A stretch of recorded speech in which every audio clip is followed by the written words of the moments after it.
All right, today we are diving into a first-person quest that is, well, it's pretty out there. We're going to follow the incredible attempt to turn a regular box of plastic gloves into a bottle of grape soda. Yeah, you heard that right. It sounds completely absurd, doesn't it? Taking something that basically smells like a hospital and transforming it into a sweet, fruity drink. But as you're about to see, the world of chemistry is full of bizarre and hidden connections. So here's the secret. This is where the magic lies. On the left, you've got a phthalate ester. That's the stuff that makes vinyl gloves soft and flexible. And on the right, methyl anthranilate. That's your classic artificial grape flavoring. Just look at them. They share that same core ring structure.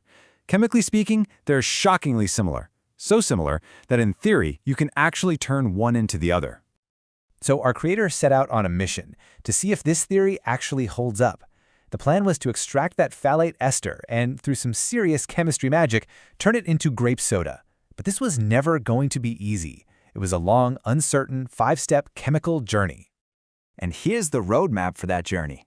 You can see how each step takes you a little further away from plastic and a little closer to grape. First, you gotta yank the ester out of the gloves. Then, you turn that into phthalic acid, then phthalic anhydride, then phthalimide, and finally, anthranilic acid. That last one is the direct precursor to our grape flavor. Sounds simple enough, right? Well, not quite. The very first part of this whole adventure was just a serious grind. I mean, we're talking about cutting up gloves by hand, boiling them in alcohol to get the ester out, and then starting this super painstaking process of creating phthalic anhydride. And you can totally see why it felt that way. The process meant heating the acid, waiting for these little fluffy crystals to form on a cold flask, carefully scraping them off, and then doing it all over again, and again, and again.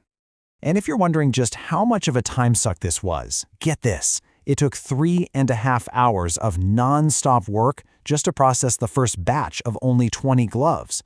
Imagine spending that much time just scraping tiny white crystals off a piece of glass.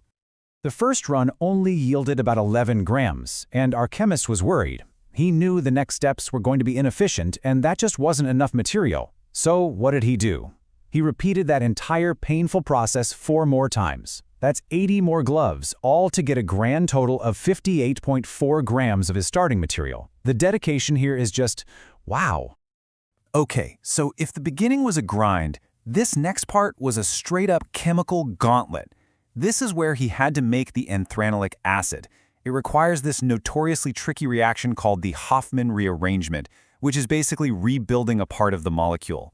It's a really finicky process that is famous for just completely failing. And this is the moment where things started to go sideways.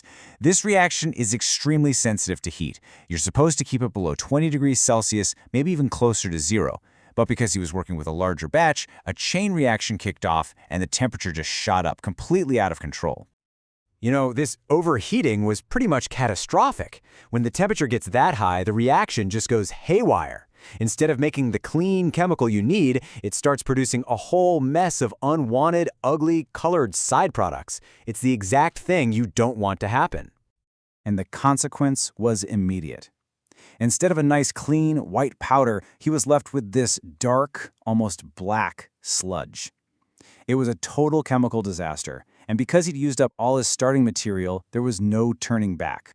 After a really desperate and messy cleanup process, it was time to see what was left. He started with enough material to theoretically make between 25 and 30 grams, but what he actually ended up with? Just 10.2 grams. It was a massive loss, but it was just barely enough to try for the final step. So, with his tiny amount of hard-won, kind of dirty anthranic acid, it was time for the grand finale. This was the moment of truth, creating the methyl anthranilate, the grape flavor molecule itself. This last step is a classic chemistry reaction called Fischer esterification. It's a pretty standard way to create flavor and scent molecules. So he took his acid, mixed it with methanol, and added some sulfuric acid to speed things up. After boiling the whole thing for 2 hours, the magic was supposed to happen. And it did. It actually worked. After letting the flask cool down a bit, he took off the condenser, and bam! The unmistakable, super strong smell of artificial grape candy filled the air. You can just imagine the relief.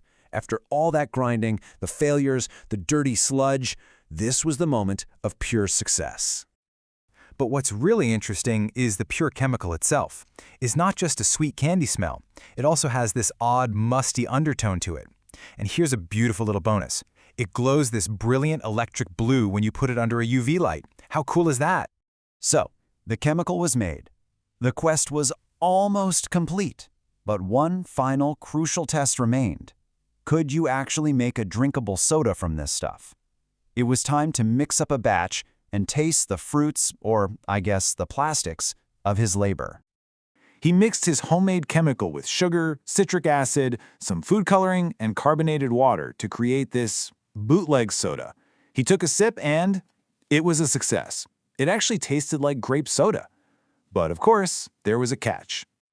And there's the punchline. Yeah, it had that core grape flavor, but it was really limited, kind of one-dimensional. Turns out the grape flavor you get in stores isn't just one chemical, it's a whole blend of them. Still, he called it more than drinkable, which, let's be honest, is a stunning achievement. And let's not forget the sheer scale of this project. When you add it all up, from cutting that very first glove to tasting the final soda, the entire process took over 40 days of work. So you see, in the end, this was never really about making a great tasting drink. The real success was the transformation itself, just proving that you could start with a box of vinyl gloves and end up with something fruity. That was the whole point. It's an amazing testament to perseverance and the strange beauty of chemistry. And that leaves us with one final thought. If plastic gloves and grape soda are chemically related, what other weird, surprising connections are just hiding in plain sight in all the everyday objects that make up our world? It really makes you wonder, doesn't it?